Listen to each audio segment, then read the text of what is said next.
नमस्कार, आप देख रहे हैं मुद्दा। मैं हूं आपके साथ संदीप तिवारी। दलित और आदिवासी संगठनों ने आज भारत बंद का आह्वान किया है। संगठनों की मांग है कि एससी, एसटी और ओबीसी के लिए आरक्षण पर नया कानून पारित किया जाए और सुप्रीम कोर्ट अपने कोटे में कोटा वाले फैसले को वापस ले या पुनर्विचार करे। भारत बंद का कांग्रेस, झारखंड मुक्ति मोर्चा और राष्ट्रीय जनता दल और वामपंथी दलों समेत अधिकांश विपक्षी दलों ने समर्थन किया है। एनडीए में शामिल लोक जनशक्ति पार्टी रामविलास ने भी आंदोलन का समर्थन किया है। ऐसे में सवाल उठ रहा है कि आरक्षण पर सुप्रीम कोर्ट का वो पूरा फैसला क्या है जिसके खिलाफ विपक्ष लामबंद हो गया है और दलित आदिवासी संगठनों को सड़कों पर उतरने का समर्थन कर रहा है। दरअसल सुप्रीम कोर्ट की संवैधानिक पीठ ने 1 अगस्त को अनुसूचित जाति और अनुसूचित जनजाति के आरक्षण पर बड़ा फैसला दिया था। सुप्रीम कोर्ट ने कहा कि राज्यों को आरक्षण के लिए कोटा के भीतर कोटा बनाने का अधिकार है, यानी राज्य सरकारें अनुसूचित जाति और अनुसूचित जनजाति श्रेणियों के लिए सब कैटेगरी बना सकती हैं।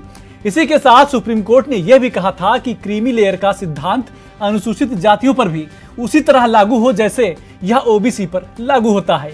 एक बात आपको याद दिला दें कि साल 2004 में सुप्रीम कोर्ट की 5 जजों की बेंच ने आंध्र प्रदेश सरकार से जुड़े मामले में इसके बिल्कुल उलट फैसला दिया था। तब सुप्रीम कोर्ट ने कहा था कि राज्य सरकारें नौकरी में आरक्षण के लिए अनुसूचित जाति और अनुसूचित जनजाति की सब कैटेगरी नहीं बना सकती। अब 1 अगस्त को आए इस फैसले के साथ सुप्रीम कोर्ट ने 2004 के अपने पुराने फैसले को पलट दिया है। इस मामले पर चर्चा करने के लिए हमारे साथ कुछ खास मेहमान भी जुड़ेंगे, लेकिन उससे पहले कुछ बयान सुनाते हैं आपको।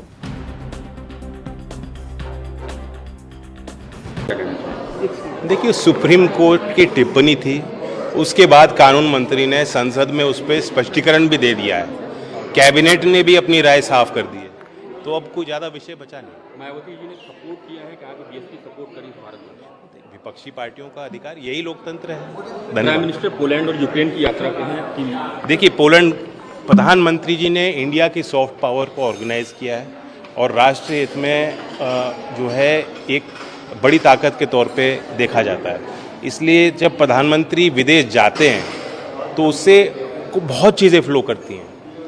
उनके जाने के पहले और उनके जाने के बाद जो मोमेंटम बनता है, कई सारे समझौते और करार होंगे। उसका लाभ इंडस्ट्री को भी मिलेगा, उसका लाभ जो भारतीय मूल वहाँ निवासी हैं आज उनको मिलेगा, वहाँ हमारी कम्युनिटी को मिलेगा। देखिए, जिस तरह से माननीय उच्चतम न्यायालय का फैसला आया और कहीं ना कहीं भारतीय जनता पार्टी, उनसे जुड़े हुए लोग, उनसे जुड़े हुए संगठन माननीय न्यायालय में याचिकाएं दाखिल करते हैं और उसके बाद सरकार उन याचिकाओं के जवाब में क्या जवाब दाखिल करती है, वो बड़ा महत्वपूर्ण है। और इस फैसले के खिलाफ इससे असहमति जताते हुए पूरे देश में रोष है।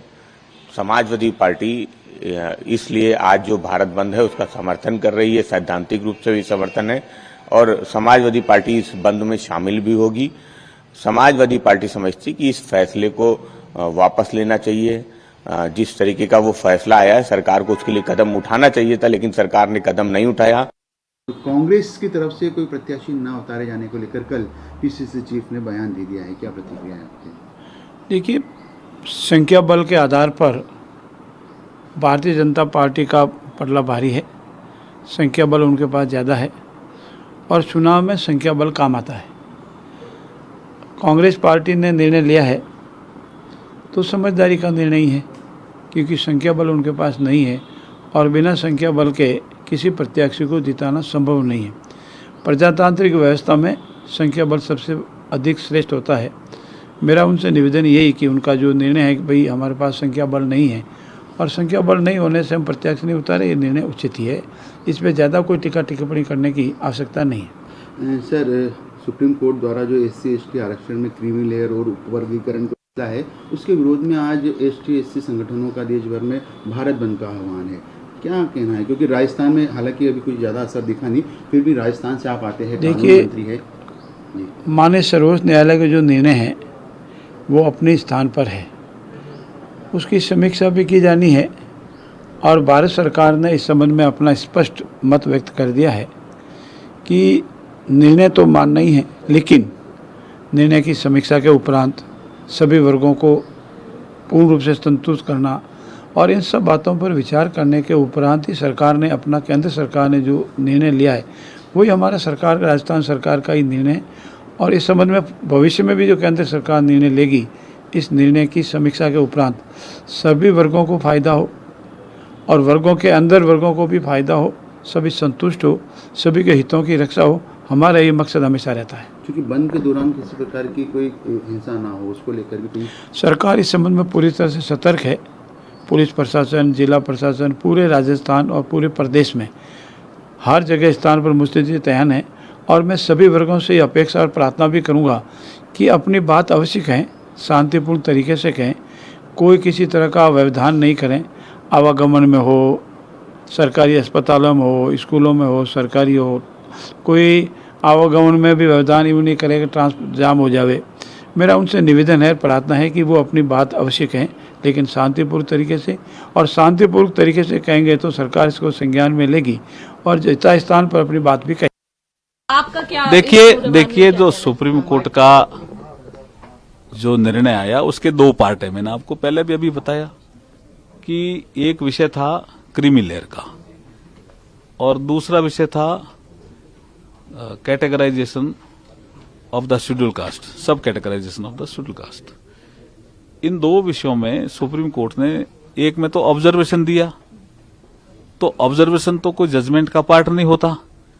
और जब SC/ST के सांसदों को, जो बीजेपी के सांसद थे, जब उनको लगा कि ये विपक्ष भ्रम फैला रहा है, विपक्ष के MP भी कुछ ऐसा कह रहे हैं कि इस फैसले से क्रीमी लेयर SC/ST में भी आ गया, तो उसके लिए ज्ञापन दिया प्रधानमंत्री जी को 9 अगस्त को। प्रधानमंत्री जी ने कैबिनेट में फैसला करके कहा कि क्रीमी लेयर SC/ST में लागू नहीं है और इस फैसले का पार्ट भी नहीं है, तो वो क्लियर हुआ पार्ट। दूसरा पार्ट है डायरेक्शन का, जो फैसले का भी पार्ट है, तो उसमें उन्होंने कहा कि राज्य चाहें, सुप्रीम कोर्ट ने कहा राज्य चाहें तो सब कैटेगराइजेशन कर सकते हैं, और उसमें 2 शर्तें लगा दी। क्वांटिफाइबल डेटा इकट्ठा करेंगे राज्य, और जिसको भी वो रिजर्वेशन देंगे उसको 100% नहीं दे सकते, जो SC का रिजर्वेशन है उसको। तो ये विषय अननेसेसरी के विपक्ष के लोग इसमें भ्रम फैला रहे हैं। विषय एकदम आपको मैंने क्लियर किया कि क्रीमी लेयर का भी विवाद फैलाया। अब जैसे आपका लेटरल एंट्री का भी विवाद फैलाया। जब लेटरल एंट्री में तो सबसे बड़ा उदाहरण तो डॉक्टर मनमोहन सिंह जी थे, लेकिन उसको भी क्लियर किया मोदी जी ने। और आपने कल जो लेटर जो जारी हुआ उसमें देखा होगा कि जो लेटरल एंट्री वाला जो लेटर था, जो वो विड्रॉ हुआ, और उसमें सोशल जस्टिस का इनपुट आने तक इसको विड्रॉ किया गया। इसका मतलब SC/ST OBC के हितों की रक्षा करने का काम मोदी जी लगातार करते आ रहे हैं और आगे भी करते रहे। और इस अहम मुद्दे पर चर्चा करने के लिए हमारे साथ खास 2 मेहमान जुड़ गए हैं। संतोष दोहरे जी दलित चिंतक हैं, साथ ही विजय दुबे जी वरिष्ठ पत्रकार हैं। दोनों मेहमानों का स्वागत है। चर्चा की शुरुआत संतोष जी आप ही से करेंगे। संतोष जी, सुप्रीम कोर्ट ने जो कोटे में कोटा देने का फैसला लिया है, उसमें क्या कुछ कमी आपको लग रही, समझेंगे आपसे जी। ये जो सुप्रीम कोर्ट ने 1 अगस्त 2024 को जो SC/ST के रिजर्वेशन में सब क्लासिफिकेशन का जो आदेश दिया है जी, ये हम लोगों को एक तरीके से आगे चल कर के रिजर्वेशन से वंचित करना है जी। सुप्रीम कोर्ट ने संविधान के आर्टिकल 15(4), 16(4), 331, 332 सभी अनुच्छेदों को दरकिनार करते हुए उसने अपना ये आदेश पारित कर दिया जी। सुप्रीम कोर्ट को किसने पावर दिया कि वो संविधान को सुपरसीड करे जी। दूसरी एक और इसमें बात कर दी कि सुप्रीम कोर्ट ने राज्य सरकारों को यह आदेश दे दिया कि इनमें से कुछ जातियां जोड़ी जा सकती हैं और घटाई जा सकती हैं। इसमें तो राजनीति शुरू हो जाएगी। जहां पे जिसकी सरकार होगी वो अपने मन से जातियों को जोड़ेगी, घटाएगी। इससे तो आगे चल के और विषमता पैदा हो जाएगी, बड़ी क्रांति हो जाएगी। और आप जानते हैं कि आजकल इतना ईमानदार कोई भी सरकार नहीं है, अपनी वोट के आधार पर राजनीति करती है। ईमानदारी तो बेच खाई है। उस जमाने में बाबा साहब ने 1108 जातियों को शेड्यूल कास्ट की कैटेगरी में शेड्यूल किया था। अब सुप्रीम कोर्ट को ये देखना चाहिए था कि इसमें जो बाबा साहब ने रिजर्वेशन दिया था, इस रिजर्वेशन में अभी तक सरकारों ने SC/ST को कितना डेवलप दे पाए, कितना इनका सुधार कर पाए, कितना इनको रोजगार दे पाए, कितना शिक्षा दे पाए, ये करना चाहिए था। बल्कि सब क्लासिफिकेशन करके तो और बिल्कुल सुप्रीम कर दिया। आगे चल करके तो जो मिलता है रिजर्वेशन वो सब क्लासिफिकेशन करके आगे चल के किसी को नहीं मिलेगा जी। तो सुप्रीम कोर्ट ने तो आरक्षण एकदम से खत्म करने का शुरुआत पैदा कर दी। ठीक है, विजय दुबे जी आवाज आ रही है आपको?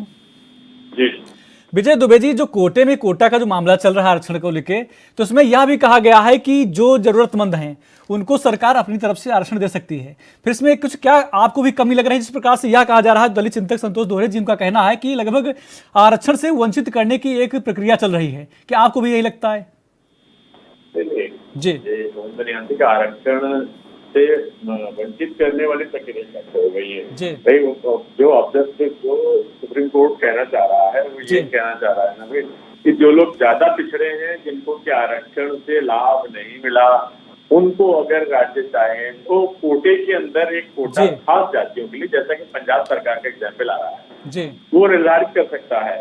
तो ये जो ऐसा होता है कि बहुत सारे लोगों को इस बात की सुविधाएं नहीं मिल पाई कि वो जो है उस स्तर पे भी कॉम्पीट कर पाए और पिछड़ गए। अगर मैं कहूँ कि पिछड़ों में भी वो पिछड़ गए तो क्या इसको अगर मान लीजिए उनको भी बराबरी का अवसर मिलना चाहिए। भाई रिजर्वेशन क्यों दिया गया? भाई समानता के अवसर के लिए ही तो दिया गया कि भाई सबको समान अवसर मिले, सबसे जस्टिस हो, और पिछड़े हैं उनके लिए रिजर्वेशन दिया जाए जिससे वो आगे आ सकते हैं।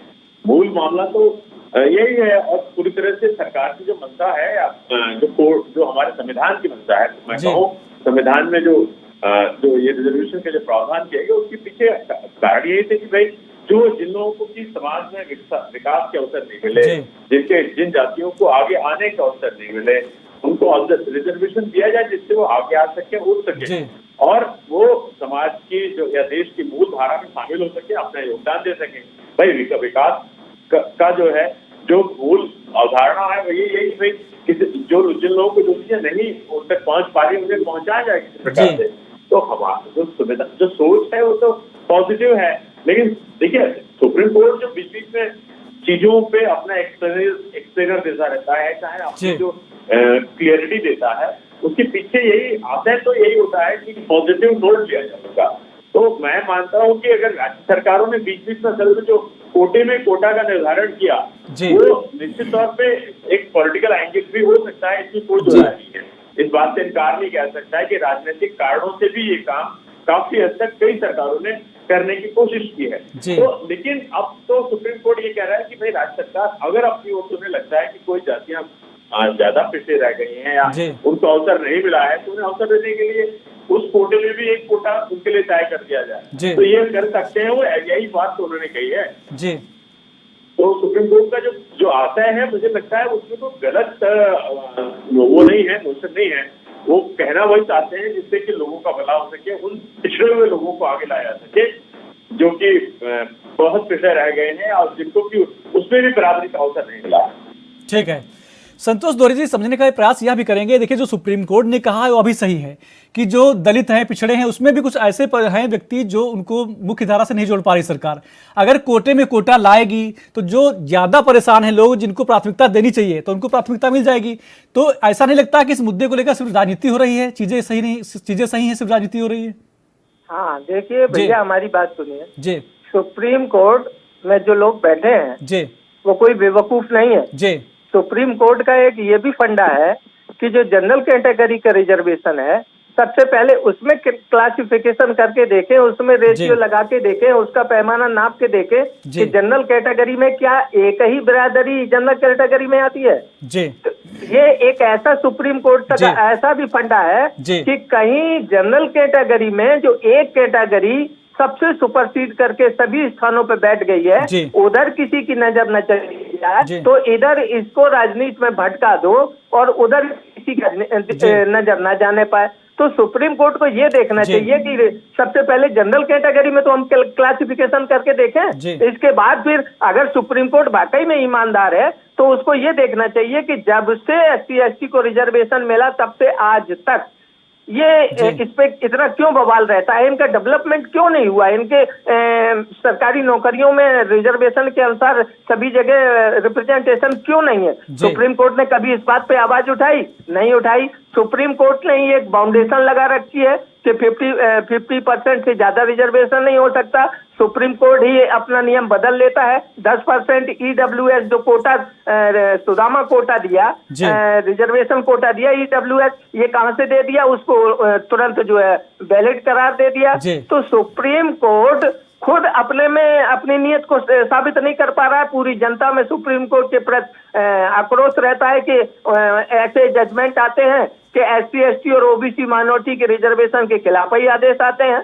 कारण उसका यह है कि सुप्रीम कोर्ट में जिनके खिलाफ आदेश आता है वो जज ही नहीं है। तो सुप्रीम कोर्ट पहले अपनी ईमानदारी को प्रदर्शित करे।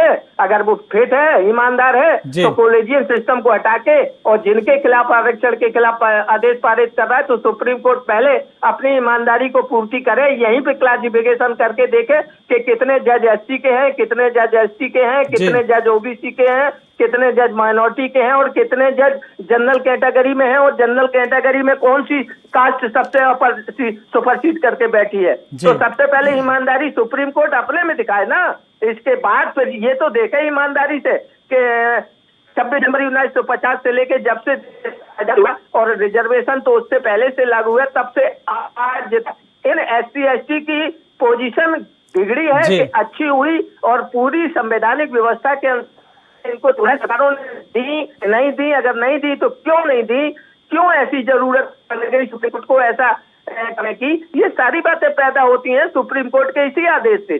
और कोई बेवकूफ नहीं है मेरे भाई साहब। SC ST OBC माइनॉरिटी में एक से एक बुद्धिजीवी पड़े हैं। अकेले सुप्रीम कोर्ट में ज्यादा बुद्धिजीवी नहीं बैठे हैं, हर चीज जानते हैं। वो अलग बात है कि मौका नहीं मिलता है तो वहाँ बात कहने के लिए पहुंच नहीं पाते हैं, लेकिन सुप्रीम कोर्ट से ज्यादा समझदार SC ST में बैठे हैं। ठीक है विजय दुबे जी, देखिए संतोष दोहरे जी ने कहीं ना कहीं देखा है सुप्रीम कोर्ट की पारदर्शिता और कार्यप्रणाली पर सवाल खड़े कर दिए। क्या सवाल खड़े करने सही? क्योंकि उन्होंने कहा कि सुप्रीम कोर्ट जो कार्य कर रहा है, जो जजेस तैनात किए गए हैं, पहले उसमें पारदर्शिता लाएं कि कितने SC ST हैं, कितने OBC हैं। इस प्रकार के सवाल खड़े करना कैसे देखते हैं आप? दोहरे साहब तो ये भी कह रहे हैं कि भाई कोलिजन सिस्टम में भी कर दो। कोलिजन सिस्टम जो है कोई आज का नहीं है, और उसके ऊपर कई सरकार ने बदलाव करने की कोशिश की कि जो भाई कोलिजन की बजाय जो कुछ और लगाए। लेकिन सवाल एक चीज और भी दोस्तों को और करना चाहिए कि जो भी जैसे मान लीजिए कि अभी ब्यूरोक्रेसी में जिस प्रकार से UPSC ने जो है लेटरल एंट्री के लिए वैकेंसी निकाली, तो जब राहुल गांधी या और अन्य पार्टियों ने इस पे अपनी बात रखी तो उसको माना ना सरकार ने और उस वैकेंसी को कैंसिल कर दिया फिलहाल के लिए। तो लेकिन ये नहीं है कि जो है अगर आपकी बात आप किसी सही मायने में उठाई जा रही है तो उसका कोई सुनने वाला नहीं है या उस पर गौर नहीं करता है, ऐसा नहीं है ना। ये तो हो ही रहा है, और चीजें जो हैं जो संविधान सम्मत या विधि सम्मत जो हमारी कार्यप्रणाली है उसी तरीके से काम हो रहा है। कोई बदलाव तो उसमें किया नहीं गया है, या कोई चीज ऐसी नहीं जिसको कि रिफ्यूज किया जा रहा हो, या जिसको जो सरकार सुनने को तैयार न हो या कोर्ट सुनने को तैयार न हो। इवन मैं बताऊँ तो भाई तो अगर किसी को ये लगता है कि भाई कोर्ट के सामने ये मुद्दा आना चाहिए और ये जो है संवैधानिक बेंच के सामने सुनवाई होनी चाहिए कि ये मुद्दे ऐसे हैं जिनपे कि ये बात रखी जानी चाहिए, तो भाई अगर ये ऐसे लोग हैं तो उसको अपनी बात को, जहाँ तक जो बात दोहरी साहब कह रहे थे, तो उनको अपनी बात को रखना चाहिए ऐसे मंचों पे, ऐसी बेंचों के सामने, जिससे कि वहां पर इसमें सुनवाई हो सके और इसके ऊपर एक निर्णय आ सके। तो ये सब केवल जो है हम क्रिटिसाइज करने से तो काम ही चलता ना। अगर आप उसमें कुछ ठोस करना चाहते हैं तो उसके लिए उस चीजों को आपको, उस प्रस्तावों को आगे लाना होगा, उस पर बहस करनी होगी, उससे बातचीत देखो ये डेमोक्रेटिक सिस्टम है, ये कोई नॉन डेमोक्रेटिक सिस्टम तो है नहीं। तो डेमोक्रेटिक सिस्टम में जो हमारे तय तौर तरीके हैं उनको अपनाना होगा। अगर किसको कोई ऐसा लगता है कि भाई उसके साथ ये बात ऐसा होना चाहिए या ये चीजें नहीं हो रही है, तो ये चीजें आपको जो है सुप्रीम कोर्ट के सामने लाके आनी होंगी कि भाई ये चीज ऐसा है कि इसमें ये रिजर्वेशन इस प्रकार से नहीं होना चाहिए, ऐसा होना चाहिए। तो ये तर्क वितर्क के मामले हैं, और उसमें एक सॉलिड, जब तक कि आप चीजों को उस सुप्रीम कोर्ट या किसी उस बेस के सामने नहीं रखते हैं तब तक इसमें डिसीजन नहीं आ सकता है। तो अगर कोई डिसीजन कोई कराना चाहता है तो उसको इस मुद्दे को आगे लेके जाना होगा और केवल पॉलिटिक्स से सरकार भी दबाव बनाया सकता है, लेकिन अगर बदलाव करने हैं तो उसके लिए हमारे यहाँ कोर्ट है, हमारे यहाँ जो है बदलाव होते रहे हैं, संवैधानिक बदलाव हुए हैं, संवैधानिक बेंचें बनी है, सुप्रीम कोर्ट के बहुत सारे डिसीजन ऐसे हैं जिसमें कि चीजों को स्वीकार किया गया है। जी संतोष दोहरे जी, चूंकि मुद्दा इतना गंभीर है आरक्षण का, आपको क्या लगता है कि सुप्रीम कोर्ट का निर्णय है, उसमें आपने यह भी कहा कि पुनर्विचार करे या वापस ले, तो आप क्या चाहते हैं? सुप्रीम कोर्ट का निर्णय किस प्रकार से देखना चाहते हैं कि इस पे क्या कदम सुप्रीम कोर्ट उठाने चाहिए? देखिए, हमारा SC/ST समाज इसको कतई स्वीकार करने को तैयार नहीं। जी सुप्रीम कोर्ट को ये पावर किसी ने नहीं दिया कि वो संविधान को सुपरसीड करे। जी नंबर 2, जो मैंने अभी पीछे बात कही थी सुप्रीम कोर्ट में जजेस के रिक्रूटमेंट के ऊपर, तो भाई साहब आपको मालूम है कि श्रीमती इंदिरा गांधी जी के समय में 42वां संविधान संशोधन पास हुआ था 1977 में, जिसमें ये पास हुआ था कि नेशनल जुडिशियल सर्विस कमीशन बनेगा। जी और भाई साहब इससे पहले मैं आपको बता दूं, जिस समय कांग्रेस सरकार चल रही थी उस समय मैंने सोनिया गांधी, कानून मंत्री, प्रधानमंत्री, राष्ट्रपति सबको चिट्ठी भी लिखी थी कि आप नेशनल जुडिशियल सर्विस कमीशन को इजाद करिए, शुरू करिए, जिसके माध्यम से जजों की भर्ती करिए।